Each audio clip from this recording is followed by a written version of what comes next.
저에게는 훈훈한 외모와 착하고 성실함까지 있는 든든한 남자친구가 있었고, 저희는 사귀는 3년 동안 많은 추억을 남기고 있었고, 서로 결혼을 약속하게 되었었죠. 그래서 결혼 날짜를 잡고 상견례까지 준비를 하게 되었습니다. 한 가지 문제가 있다라고 한다면 저에게는 부모님이 계시지 않았어요. 어렸을 적에 부모님 두 분께서 사고로 인해 일찍 돌아가셔서 형제도 없었던 저는 결혼을 더욱 빨리 하고 싶었고 화목한 가정을 만들고 싶었습니다. 그래서 사회생활을 하면서 조금씩 모은 돈과 남자친구가 모은 돈을 합쳐서 저희는 20평대의 아파트를 사게 되었죠. 물론 대출이 대부분일 정도로 빚을 많이 졌어야 했고 처음 가지게 된 집과 남편이 될 남자친구와 둘이 오순도순 살아갈 앞으로의 행복한 미래를 꿈꾸게 되었습니다.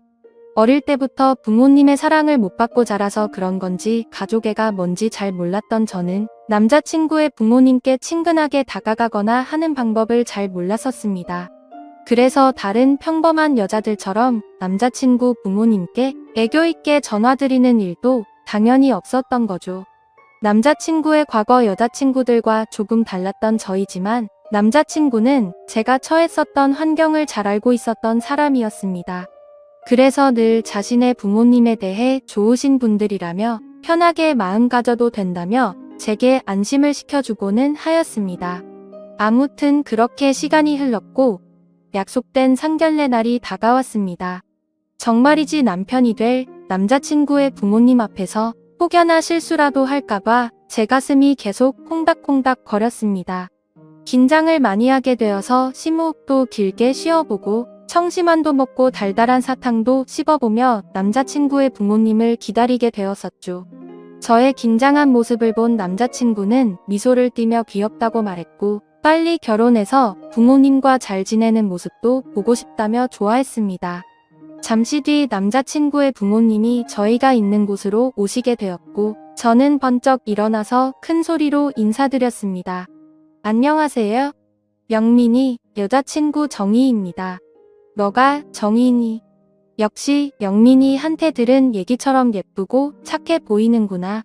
남자친구의 부모님은 저를 환하게 맞아주셨고 제가 어색하지 않게 농담도 해주시면서 분위기를 편하게 만들어주셨습니다.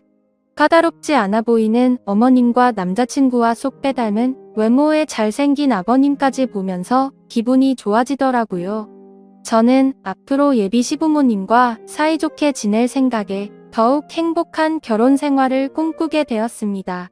그렇게 결혼을 앞두고 설레임의 깊은 나날을 보내고 있었을 때였습니다.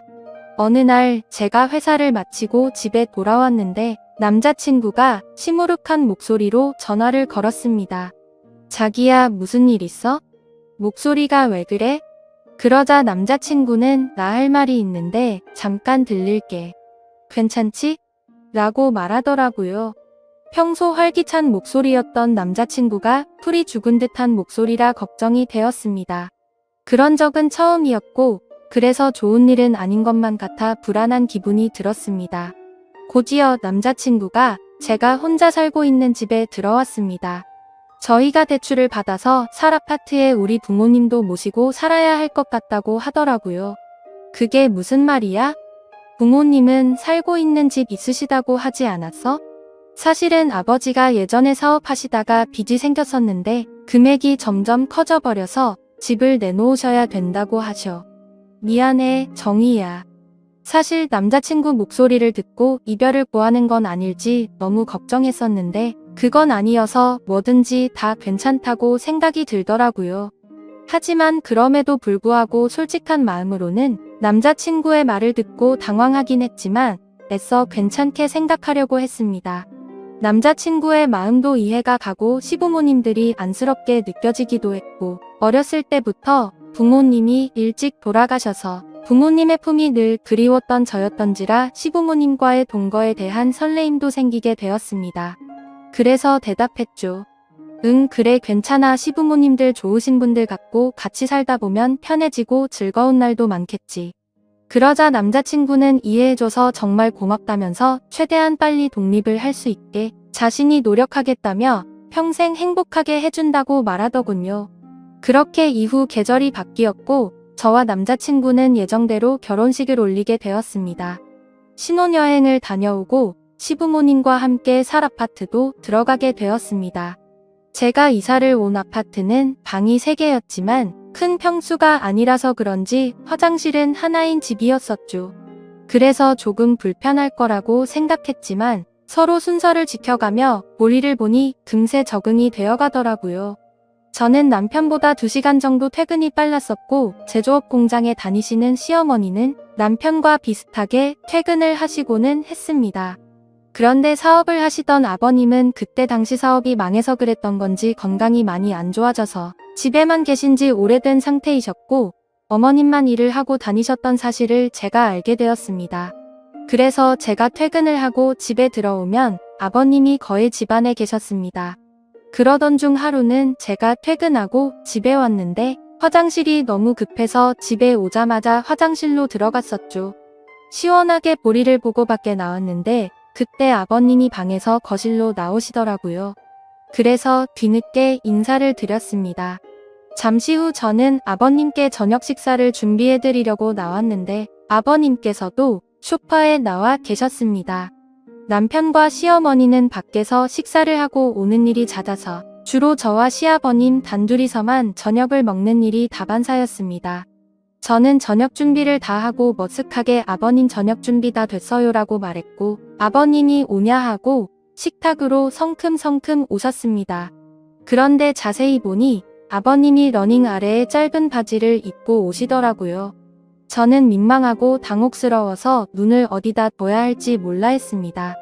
그런데 그 순간에도 저는 아버님의 상체를 보았는데 운동을 자주 하셔서 그런지 몸도 다부지고 좋으시더라고요. 어색한 기운이 돌기는 했지만 아버님과 저는 아무렇지 않게 식사를 마쳤고 저는 설거지를 하려고 그릇을 집어넣고 있었습니다. 그때 아버님이 정수기에 물을 뜨러 가시면서 제 뒤를 스쳐 지나가셨습니다. 남편과 닮아 얼굴도 잘생기셔서 그런 걸까요? 아버님과 가까워지는 게 저도 모르게 두근두근 거려서 기분이 묘하더라고요. 얼마 전 남편이 말하기를 아버님께서 사업도 하셨었지만 그 핑계로 어머님을 놔두고 여러 여자를 만나고 다니셨다는 말이 문득 생각났습니다. 얼굴뿐만 아니라 몸도 멋지신 아버님을 보니 그 여자분들이 아버님께 목을 메었다는 게 이해가 되었고 저도 모르게 아버님이 더욱 매혹적이게 느껴졌습니다.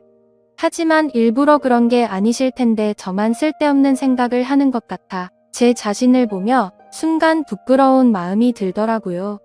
아무튼 그래서 억지로 다른 생각을 하면서 설거지를 하고 있었는데 그때 저의 뒤로 아버님이 오셨습니다. 회사 다녀와서 힘들 텐데 매번 식사에 설거지까지 하느라 힘들겠구나. 오늘은 내가 도와줄게 하고 본인이 설거지를 하신다고 말하셨습니다. 저는 괜찮다 하며 돌아서서 설거지를 하려고 하는데 자꾸 가까워지니까 기분이 묘해졌습니다. 순간 저희 둘은 눈이 마주쳤고 정적이 흐른 후 말도 안 되는 실수를 저지르고야 말았죠.